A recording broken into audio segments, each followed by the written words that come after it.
Assalamualaikum warahmatullahi wabarakatuh. Jumpa lagi dengan channel saya. Apa kabar teman-teman semua? Mudah-mudahan selalu diberikan kesehatan. Sebelum lanjut seperti biasa jangan lupa di subscribe, like, dan komen agar teman-teman semua tidak ketinggalan informasi-informasi terupdate dari saya.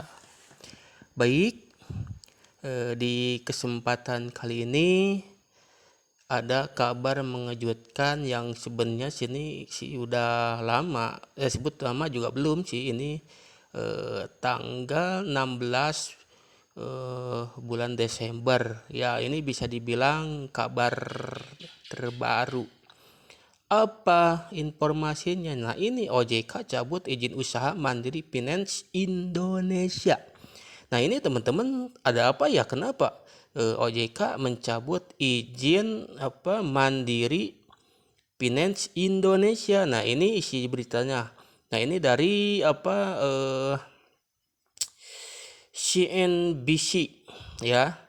Nah, ini Otoritas Jasa Keuangan OJK mencabut izin usaha perusahaan pembiayaan PT Mandiri Finance Indonesia. Nah, ini adapun tanggal pencabutan izin dilakukan pada 25 November 2022. Nah, ini pencabutannya ya tanggal 25 November 2022. Kepala Eksekutif Pengawas Industri Keuangan Non-Bank IKNB OJK Ogi Prastomyono mengungkapkan alasan pencabutan izin usaha tersebut karena perusahaan tidak dapat memenuhi ketentuan yang menjadi penyebab dikenakannya sanksi peringatan ketiga. Nah, ini kalau misalkan suatu perusahaan diawasi oleh OJK, kalau tidak memenuhi kewajibannya bisa dicabut izinnya, bro.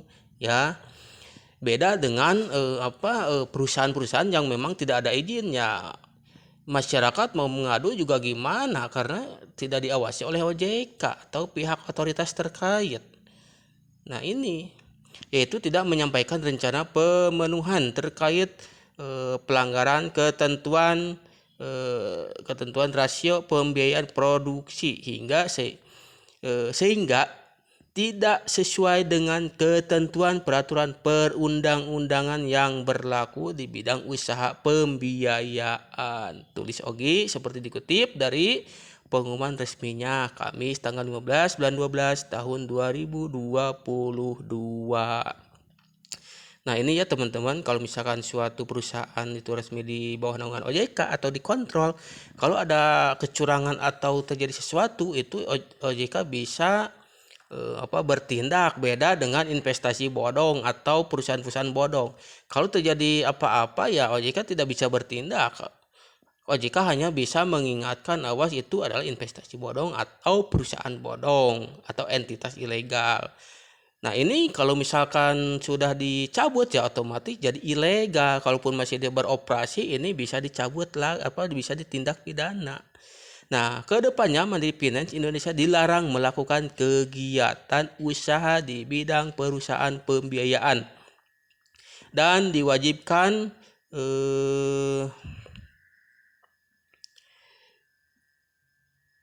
untuk menyelesaikan hak dan kewajiban sesuai dengan ketentuan perundang-undangan yang berlaku.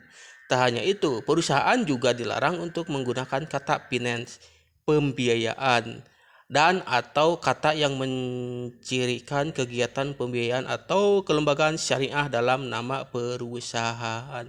Jadi Mandiri Finance ini dilarang pakai kata finance karena ini dicabut izinnya, apapun bentuknya ini dilarang ya, karena sudah dicabut perizinannya. Jadi kalau Mandiri mau bikin usaha ya usaha jangan di bidang itu, kecuali ya ini mau diperbaharui atau mau mengurus apa saja yang membuat OJK mencabut perusahaan ini. Nah, itu harus diurus sampai tuntas baru bisa beroperasi lagi. Tapi ini sih sudah dicabut. Kami menghimbau kepada seluruh debitur PT Mandiri Finance Indonesia yang telah melakukan pelunasan pinjaman untuk menyampaikan permohonan pengkinian data debitur kepada OJK dengan mengajukan permohonan secara tertulis kepada Departemen Perizinan dan Informasi Perbankan, Deputi Direktur Pengelolaan Informasi Kredit tutupnya. Nah, ini beritanya jadi dari CNBC ya teman-teman, bahwa OJK telah mencabut izin Mandiri Finance ya, jelas beritanya. Yang menjadi yang melatar belakang OJK cabut izin Mandiri Finance ya tadi tidak melaksanakan kewajibannya sebagai bergerak di bidang pembiayaan begitu. Jadi ini melanggar aturan perundang-undangan, makanya ini dicabut. Nah, jadi begitu teman-teman, kenapa legalitas itu sangat diperlukan dalam suatu entitas atau suatu perusahaan. Ketika membuat kecurangan ya bisa ditindak oleh OJK. Oke, cukup sekian. Wassalamualaikum warahmatullahi wabarakatuh.